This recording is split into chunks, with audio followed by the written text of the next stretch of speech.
چونکہ ہم حضرت امام حسین رضی اللہ تعالی عنہ کو بھی مانتے ہیں اور ان کی بھی مانتے ہیں۔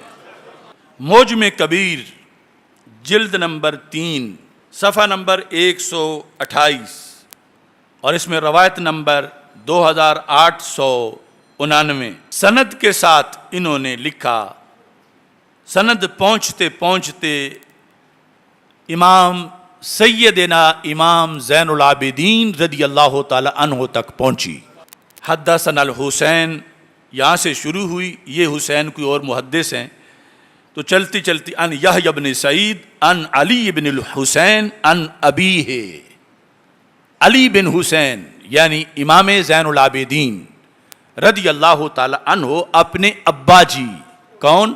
حضرت امام حسین رضی اللہ تعالی عنہ ان سے روایت کرتے ہیں۔ اب آیا فرمان امام حسین رضی اللہ تعالی عنہ کا، وہ ایک فتویٰ دے رہے ہیں اور فتوے میں کوٹ کر رہے ہیں فرمان رسول صلی اللہ علیہ وسلم کو۔ قیامت تک کے محبین کو ایک پیغام دیا، لفظ کیا ہیں؟ فرمایا احبونا بحب الاسلام، اے ہمارے مریدو محبو، اور قیامت تک رسول پاک صلی اللہ علیہ وسلم کے غلاموں، ہم اہل بیت سے اسلام والا پیار کرنا۔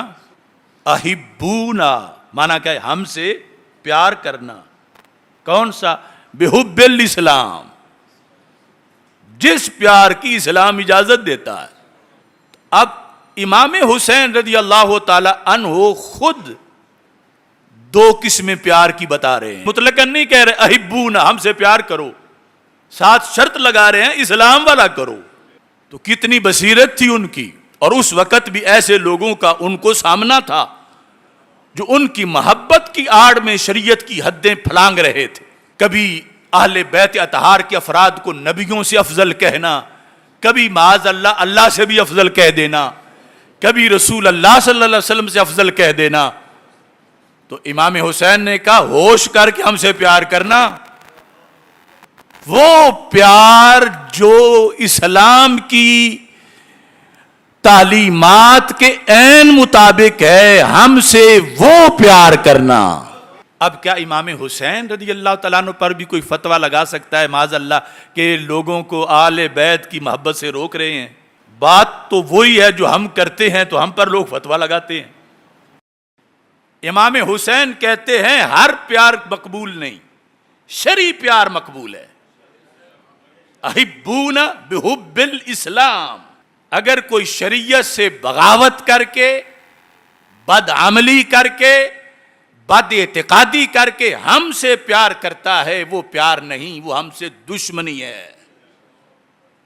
لفظ یاد کرو، احبون بحب الاسلام، احبون بحب الاسلام۔ اب اس کی دلیل کیا دی امام حسین رضی اللہ تعالیٰ عنہ نے؟ یعنی شریعت حاکم ہے، اگرچہ ہم دینست حسین بھی کہتے ہیں، لیکن یہ نہیں کہ ان پر شریعت کے احکام لاگو نہ ہوں۔ تو امام حسین رضی اللہ تعالیٰ عنہ بھی محتاج تھے کہ جو بولا ہے میں اس کو حدیث سے ثابت کر کے بتاؤں۔ تو کیا فرمانے لگے؟ کہتے ہیں فَإِنَّ رسول اللہ صلی اللہ علیہ وسلم قال۔ اب یہ بھی پیغام ہے، لوگ کہتے ہیں آج ہم ان کالے لفظوں کے محتاج نہیں ہیں، ہم ویسے ہی پڑے ہوئے ہیں۔ جتنا کوئی ان پڑھ زیادہ ہے اتنا خدا رسیدہ زیادہ بنا ہوا ہے، اور ایک کثیر تعداد ہے صاحبزادوں کی، جب ان کے پڑھنے کا وقت تھا تو پھر اس وقت عیاشیاں کرتے رہے، اور آج چاہتے ہیں کہ خطابت ہم کریں اور دین ہم بیان کریں۔ اب کسی غریب کا بچہ MBBS کر جائے اور امیر کا کہے نہیں نسخہ میں لکھوں گا، اگرچہ میں MBBS نہیں، نسخہ میں نے لکھنا، تو کیا اس کو اجازت دی جائے گی؟ اب اس میں ہمارا کیا قصور ہے؟ چاہیے تھا ان کے والدین کو ان کے باندھ کو بھی پڑھاتے۔ اب وہ بولتے ہیں سٹیجوں پر اور نیا کٹا کھولتے ہیں، اور کہتے ہیں آج تک ہم نے تجھے سنا ہی نہیں. میں کہتا ہوں کتاب تمہارے گھر آ کے تمہارے کان میں بتاتی. تم کس مدرسہ کے فارغ التحصیل ہو؟ تم نے 10 سال کہاں لگائے ہیں؟ تم نے تخصص کہاں کیا ہے؟ اور جب ہم یہ حقیقت کا آئینہ دکھائیں تو کہتے ہیں جلالی ہمارا ادب نہیں کرتا. تو میں کیا کروں؟ حضرت سیدنا امام حسین رضی اللہ تعالی عنہ آپ نے اس مسئلے پر حدیث سے دلیل دی. فرمایا اللہ کے رسول صلی اللہ علیہ وسلم نے فرمایا ہے لا ترفعونی فوق حقی. وہ نبیوں کے سلطان، وہ سب سے افضل نبی، وہ ختم المرسلین، وہ تیرے تو وصف عیب تناہی سے ہیں بری. حیران ہوں میرے شاہ کیا کیا کہوں تجھے.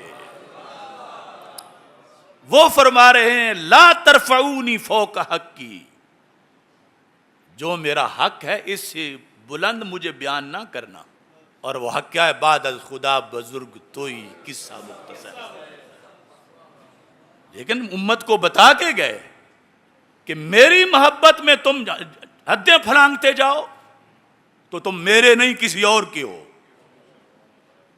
تو امام حسین کہتے ہیں جب نانا جی اپنے بارے میں یہ فرما گئے تو حسین نے نانا جی کے نقشے قدم پہ چلنا ہے.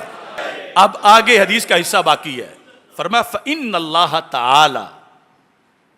اب سرکار دو عالم صلی اللہ علیہ وسلم نے جو فرمایا کہ مجھے جو میری شان ہے وہ بہت بڑی ہے، عقلوں سے ورا ہے، اس سے اوپر مجھے نہ کہو کہ کہیں مجھے تم ان کی طرح کرسچن کی طرح ابن اللہ کہنا شروع کر دو معاذ اللہ، یا اللہ کہنا شروع کر دو. ہرگز اجازت نہیں. اور سرکار نے پھر آگے دلیل دی اللہ کے لحاظ سے. یہ ہے فکر کربلا.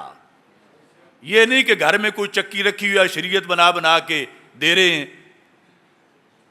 فَإِنَّ اللَّهَ تعالی اتخذنی عبدا قبل ان یتخذنی رسولا.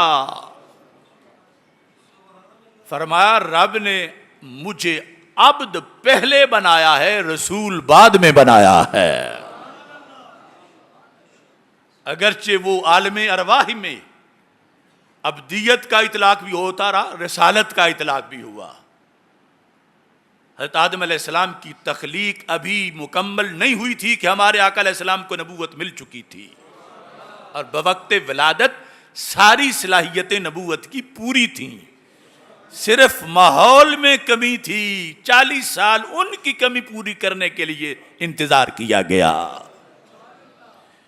تو فرمایا کہ مجھے میری شان سے بلند نہ کرو.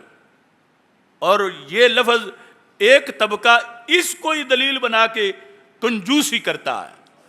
وہ اپنے علماء کی وہ شانیں بیان کرتے ہیں جو رسول اللہ کی نہیں کرتے. وہ وہابیت کا طبقہ اپنے بادشاہوں کی وہ شانیں سعودی عرب میں وہ بیان کرتے ہیں جو سرکار کی نہیں کرتے. یہی تو میرا ان سے جھگڑا ہے، اور میری سینکڑوں تقریریں ان کے خلاف ہیں جو مجھے دکھاتے ہیں کہ تم نے یہ بھی کہا، یہ بھی کہا، یہ بھی کہا. میں نے کہا میں نے برحق کہا. حضرت امام حسین رضی اللہ تعالی عنہ نے یہ فرمایا. تو یہ جو شانیں ہیں رسول اکرم صلی اللہ علیہ وسلم کی ہم ساری زندگی گنیں، کروڑوں گنیں، پھر بھی ختم نہیں ہوتی. لیکن یہ جائز نہیں کہ ہم الوہیت تک لے جائیں، یہ کسی طرح بھی جائز نہیں ہے.